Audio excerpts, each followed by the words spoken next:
Howdy. This lecture is for INST 222, Foundations of Education in a Multicultural Society. And the purpose of this lecture is to introduce the 5 principles of constructivism and share the relationship to multicultural education. There are 3 major theories when it comes to teaching and learning, and these are the paradigms that somewhat drive the teaching and learning understanding or process, regardless of the field of study. And we need to know that there may be, according to some scholars, up to 5 theories of teaching and learning. Some have even propose that there may be as many as 7. But when you boil them all down, the learning theories that exist out there, these are the 3 major ones. And they are behaviorism, cognitivism, and constructivism. And regardless of what discipline or subject or major one might have, whether it's engineering, biology, a reading course for elementary learners, and even multicultural education, every discipline is driven by one of these paradigms for teaching and learning. Whether it's behaviorism and this idea that there has to be this sort of logical presentation of content. Teachers who believe in this sort of approach to teaching and learning have a very traditional classroom. Cognitivism is this understanding of how events of instruction affect the conditions for learning. And so here, a lot of educators spend a lot of time looking at the developmental needs of learners as well as the environmental conditions as well.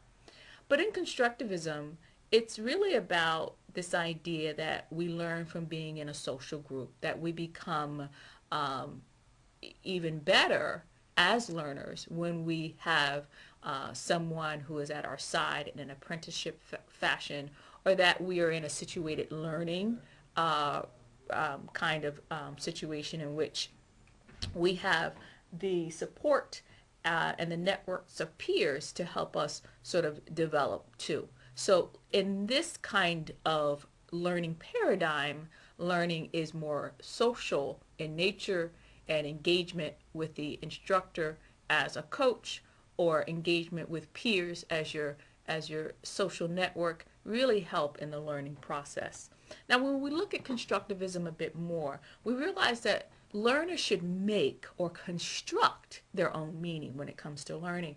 So in a constructivist classroom, teachers search for learners' understanding of the content and then structure learning opportunities for students to refine or revise these understandings by, for example, posing contradictions when it comes to sharing information. You can imagine that might look like a debate or something, or encouraging research, asking questions that are not sort of true or false, but are more open-ended in nature.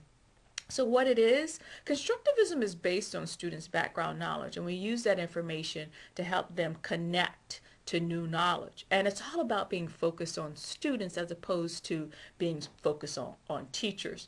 And at the heart of constructivism is this idea of collaboration, and this idea that we have to learn and should learn in teams. So when I hear a lot of students say, I don't like learning in teams, we all get it.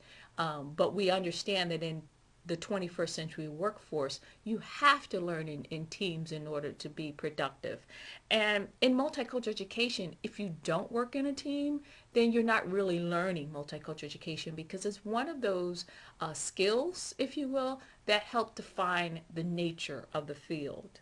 Some things to remember on the bottom right-hand corner of your screen in the figure is that we have to understand that we use a lot of primary sources in constructivism, going to experts and lay people and data from our library, and do research that isn't necessarily found in our textbooks. So we go beyond the traditional data sources and we go to the non-traditional places.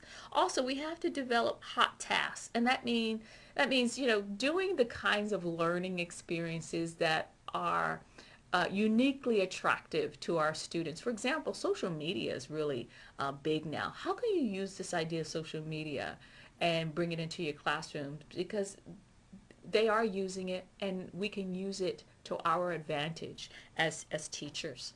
Let's move on.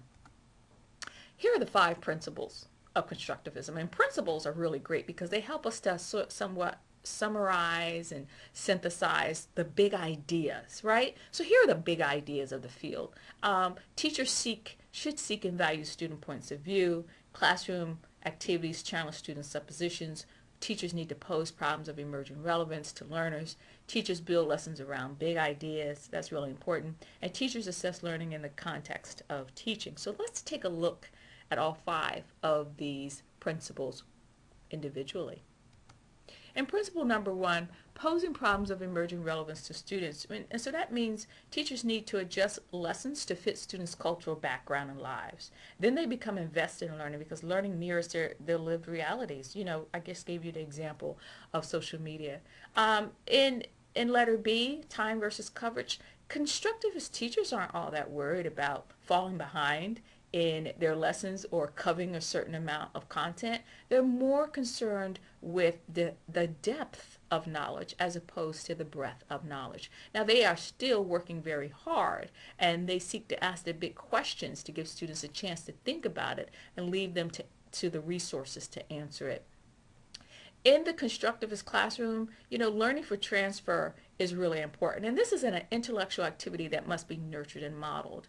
And what that means in transfer is that you may take an idea that you learn in 4th grade in a major concept and in history class. But by the time you get to 8th grade and you're in a more advanced history class, you see that that concept carries over or transfers to that subject area. And not just that subject area, it can transfer over disciplines as well. So the knowledge that is gained at one particular level should not be compartmentalized and fragmented or based on memory, but that you're learning a concept that will help you move to a different level as you scaffold learning throughout the years. The value of changing one's mind, and we don't want our students to be, you know, our little disciples of learning, but we want to share information with them where they may have been in one place about a particular concept, but once they learn new information, they can change their minds based on the information that's shared with them. That's a real skill to help students engender, because the idea of changing one's mind is really about learning when you think about it. Principle number 2, structure learning around the big ideas. And we should know that much of traditional education breaks wholes into parts and then focuses study on the parts. Many students, however, have difficulty building wholes from parts when you give them these kinds of fractured ideas without them understanding the bigger picture. You know, for example, in multicultural education, it's a large field, and under the umbrella on your right, you see that there are all these different topics that one could learn under this field of multicultural education. Is too big. So one approach that an educator might share is to say, okay, here's the field. It's large, it's expansive. We can't attack the big piece, so we're going to go at this smaller portion first, and that will help us to understand the picture as a whole. So when concepts are presented as wholes, students seek to make meaning by breaking the wholes into parts that they can see and understand. They construct the process and understand rather than having it done for them. So here's an example from traditional versus constructivist teaching, right? So the traditional example is on your left, and the constructivist teaching example is on your right. So let's take a history class. So on the left, in a traditional classroom, in history, students study the Revolutionary War, Civil War, and World War II separately and at different times of the year. They memorize dates, important battles, and are tested on people important to the conflict. Now, a teacher in a constructivist classroom structures a unit around conflict. So that becomes the bigger idea, right? Around these 3 wars: Revolutionary War, Civil War, and World War II. She writes them on the board and asks students to reflect on what they know about each, and may select 2 or 3. And so, you know, by illustrating their similarities and differences, students can make those connections. And so they're not learning in a very fragmented way, but they're understanding the bigger issue here, and which is in this particular example structured around the idea of conflict. So let's take a look at another example. So in a traditional teaching classroom, the teacher focuses primarily on sharing lower order skills and pushing memorization. She's sharing an example letter A that you don't have to do much. I'll teach you everything you need to know. And the teacher and the student responds, I'll listen and copy your notes. I'll memorize the information. I'll reproduce the information. And that's what happens in that traditional type of interaction. As opposed to a constructivist interaction in teaching and learning, it focuses on higher order skills like analysis, reflection, and synthesis. So the teacher in this instance, in letter B, says, I need to know how you learn. I need to understand how you learn. I'll help you develop your own understanding so you can construct your own meaning making. And in return, the learner says, I'll explain how and what I learned, and I'll enter into a dialogue with you to improve my understanding. And so that's sort of that the key sort of difference between that teaching and learning interaction in the traditional versus the constructivist classroom. Let's move on. And for principle number 3, we need to seek and value students' points of view. Now, how do we do that? How do we acknowledge what it is that they know and show that we value it in the classroom? So we can value students' points of view by giving them the kinds of assignments that help us to understand how they feel about themselves and others around them, but also help us to understand how they think about the information we're sharing with them, how they interpret the content. And you can do that when you give written papers, for example, or have oral presentations and do journals and reflections and group and peer discussions. These are ways that you can find out from the learners, what are they thinking? How are they seeing this issue? It's a great opportunity to pull from them what they know. In principle number 4, we have to adapt curriculum to address students' suppositions. Suppositions is just a fancy word for their assumptions. And so in this principle, it implies that teachers need to know the cognitive abilities of their students and then design lessons that challenge these abilities. So while we might assume that adolescents are functioning at the formal operational level, many still may be at the concrete operational level. A lot of students come to our classes with assumptions about our content, whether it's algebra, or even multicultural education. So we have to share the kinds of learning experiences that help to debunk some of those myths and some of those false assumptions that they may have. Principle number 5, we need to assess student learning within the context of teaching. So rather than view assessment as a way to determine what is right or wrong, or as a tool to evaluate individual students, assessment is used as an entry point for intervention and planning on how to lead students to construct new understandings, knowledge, and skills. So for a constructivist teacher, one might adjust the way that we question students, right, inside the classroom. So for example, a teacher might say, can anyone name one of the 3 ships Columbus used in his first voyage? And so here, as a student, there is a right and a wrong answer. And so students might be hesitant to share what it is that they feel and know and understand, as opposed to bullet beneath this first one. It says, the teacher might say, tell me what you know about the ships Columbus used in his first voyage. Here we see that the question is more open-ended and can be used as a true assessment of where students are and be useful in planning on where you want to facilitate their understanding. It allows the student to bring what they know, to jump into the conversation without having the heavy weight of feeling as if they're right or wrong. We also have to be very careful in the way that we give feedback. We tend to fall back into no or good and right and wrong. We need to maybe exchange those kinds of words with, tell me more. That's interesting. That's a different approach. Otherwise, we will stymie students and make them feel very self-conscious about their learning. And so we need to know better ways to give the kinds of feedback that won't limit our learners. We need to have more authentic assessment opportunities that foster students' individual construction of knowledge and then assess them using traditional measures. We have the traditional measures. We have multiple choice and true false questions, and these types of approaches seem almost contradictory to, authentic assessment. Instead, authentic assessment focuses on authentic concerns and problems faced by students. So we need to have the kinds of learning opportunities that go beyond the multiple choice or true false.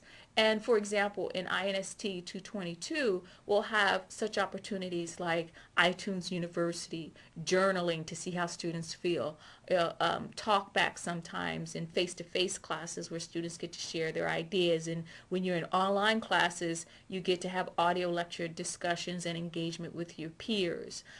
Peer assessment, that's really big in constructivism because it's not just the teacher's idea of how our learners and co-learners are doing, but the peers need to weigh in on how their peers are doing as well. And for our course specifically, we do something called Final Culture Project, and then this is an opportunity for students to give presentations and to show what it is that they have learned. They're constructing the meaning-making process inside the classroom. Constructivist teachers are different than traditional teachers. I hope you get that by now. They encourage and accept student autonomy and initiative. When framing tasks, they use cognitive terminology like classify, analyze, predict, and create. These teachers are fantastic. They allow students to allow student responses to drive lessons, shift instructional strategies, and even alter content, because they'll have these teachable moments that they may not even have expected because a student has brought up an issue or has insight into something that takes the conversation, takes the learning experience into a new direction. Those opportunities are just really magical. Constructivist teachers also encourage students to engage in dialogue, both with the teacher and with one another. And so our learning experiences should be planned around these ideas as well. Constructivist teachers seek elaboration of initial student responses. They allow wait time and are considerate for students who process differently. They provide time for students to construct relationships as well. An example of that might be a learning community or cooperative groups. These are 5 characteristics of traditional versus constructivist classrooms. When you look at this particular chart and you look down the center of the chart, number 1 through 5, if you take a look at these particular issues, whether we're talking about talk and discussions or where and how we find our sources, the issue of student work, how students think, and even about knowledge, how we view and value knowledge, it's different in the traditional versus the constructivist classroom. For example, when it comes to student work, number 3, and when it comes to student work in the traditional classroom, students work alone on low-level skills. But in the constructivist classroom, students work in teams. And the idea of socializing and tapping into the strengths and talents of your peers is highly valued. So when we look at the field of multicultural education and we look at the teaching and learning theory of constructivism, this beautiful paradigm called constructivism, and we try to make sense of where the compromise, the differences, and the similarities might lie, we get this beautiful Venn diagram that shows us that at the heart of multicultural education and at the heart of constructivism is this idea of integrated and thematic instruction that is student-centered and is value-based. So that's why the field of multicultural education heavily relies on the theory of constructivism for teaching and learning, because that paradigm honors the 7 principles of multicultural education, because they both agree that students must be the center of our work and that we have to have content and learning experiences that are value-based. Thank you all for your time, and gig 'em.